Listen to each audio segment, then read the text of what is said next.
મિત્રો, આ ગુજ્જુભાઈ ગિરીશ કુમારને લીધે ગુજરાત પ્રખ્યાત છે એ વાત જુદી છે, પણ આ વર્ષે આપણા ગુજરાતે ગિનેસ બુક ઓફ વર્લ્ડ રેકોર્ડમાં કેટલા વિષયોમાં સ્થાન મેળવ્યું એની તમને ખબર છે?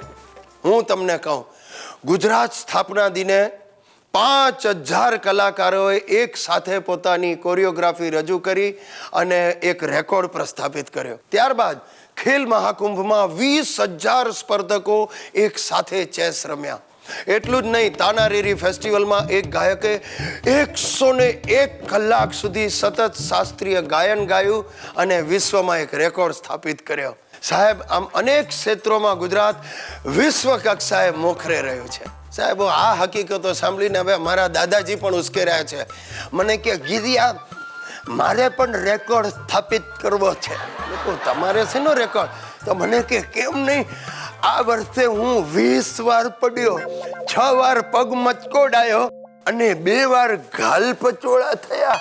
મોકલ મારું નામ ગિનેસ બુકમાં. બોલો સાહેબ, ગુજરાતમાં આવી આઈટમો પણ છે.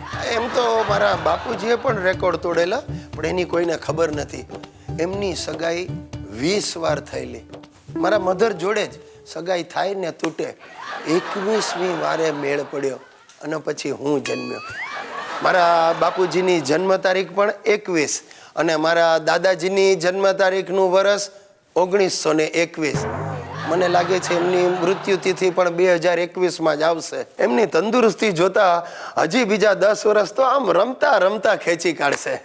કારણ કે આ ગુજરાત છે સાહેબ. અહીંયા મેડિકલ સુવિધાઓ પણ હવે અદ્યતન બની ગઈ છે. કિડની, કેન્સર, હૃદય, અરે જોઈન્ટ રિપ્લેસમેન્ટની સારવાર માટે પણ લોકો ઠેઠ પરદેશથી અહીંયા ગુજરાતમાં આવે છે. સાહેબ, તમારે મરવું હોય તો પણ આમ ગુજરાતમાં ફટ દઈને મરી ન શકો.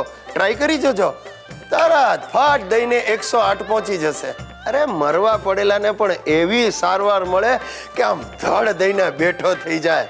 તો બોલો સાહેબ, જય જય ગરવી ગુજરાત. ફ્રેન્ડ્સ, ऊपर वाले के यहाँ देर है अंधेર નહીં હૈ. આજે હું બહુ ખુશ છું. મારો સાળો શંભુ અને એની બૈરી હંસા આખરે આવતીકાલે સવારે પાછા દેશમાં જવાના છે. હા, છૂટ્યા. પણ તોય જતા જતા હંસલીએ હજી વિતાવામાં ઓછી નથી રાખી. આ ગઈકાલે સાંજનો દાખલો તમને કહું, અમારા એક સંબંધી હોસ્પિટલમાં માંદા પડ્યા છે. તે એ મારી સાથે ખબર કાઢવા આવી. ઓળખાણ પીચાણ કાંઈ નહીં, પણ જેવી વોર્ડમાં દાખલ થઈ ને જોરથી પોક મૂકી. અરે બધા ડૉક્ટરો ગભરાઈ ગયા. એને થયું કે આ પેશન્ટ ગયો કે શું. ને પછી હિબકા ભરતી જાય ને આમ નાક લૂછી અને પેશન્ટના તકિયાના ગલે પર આમ લૂછ્યું. તે પેલી નર્સ મારી સામે બગડી. મને કે નોનસેન્સ, આવી વાઈફ રાખો છો? મેં કહ્યું, મેડમ, આ પાર્સલ મારું નથી. પાર્સલ આવી ગયું. એની જાતને સ્વાગત બોલું છું તો એને સંભળાય છે. આ બેરી હોવાનું નાટક તો નથી કરતી ને? હા, ફાટક. આ નવરંગપુરા ફાટક છે ને, ત્યાંથી જ કાજુ કતરીનું પાર્સલ મંગાવીશ. કાજુ કતરીનો પાર્સલ? હા, આ વતનમાં જઈએ તે ખાલી હાથે થોડું ગોથવાય. આપણા હગાવાલા હોય એ બધાને સ્વીટ તો ઈટાડવી પડે કે નહીં? ઈટાડવી પડે સ્વીટ?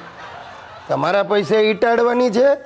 મેમ, મારે ત્યાં બાબો આવવાનો છે કે ગામમાં કાજુ કતરા વેચવા તમારે? અરે પૈસાની કાંઈ કિંમત છે કે નહીં? પૈસા પૈસા પૈસા કરો બનેવીલાલ. પૈસા તો અમારી પાસે છે, ક્રેડિટ કાર્ડ અમારી પાસે છે. આ તો ઘેર ભૂલી ગયા એટલે. બાકી છે ને ગામ આખાને 5 સ્ટાર હોટલમાં જમાડીએ ને એટલી તાકાત છે અમારી. હવે 5 સ્ટારની પૂછડી, આ તારા ક્રેડિટ કાર્ડને શું ઘરમાં મઢાવીને રાખ્યું છે? તે વાપરને પણ કોઈ દિવસ. અને તું શું 5 સ્ટારમાં જમાડવાનો? આ રસ્તાની કિટલી પર અડધી ચા પીવડાવે તોય ઘણું. એ બને વિરેડ, ડોન્ટ ધમકાવિંગ my husband. I am last lady to સાંભળિંગ ધીસ. હવે શાંતિ રાખો હંસા ગૌરી. આ કાલે જવાના છો ને એટલે મારે બબાલ કરવી નથી. બાકી હમણાં મોઢું ખોલીશ ને તો ભારે પડી જશે. ભારે પડશે? મને ભારે પડશે? અરે ભારે તમને પડશે બનેવીલાલ. પૈસા તમારે મારી પાસે લેવાના છે. તો શું કરીશ તું? શું કરીશ? નથી દેતા. જાઓ લ્યો. હે હા એ ઝાડની ડાળીઓ તોડી નાખજો. બસ મને હતું જ. આ કરું કંપની ગમે ત્યારે હાથ ઊંચા કરી દેશે. ખાસ તો લા કરે હાથ ઊંચા. લો ભક્તિ સંગીત સાંભળવું છે હવે. એ પ્રભુ, બારવટિયા સાસરિયા ને લૂંટારું ઘરવાળી, આવા ધૂતારું શાળાથી સૌને બચાવજે વનમાળી.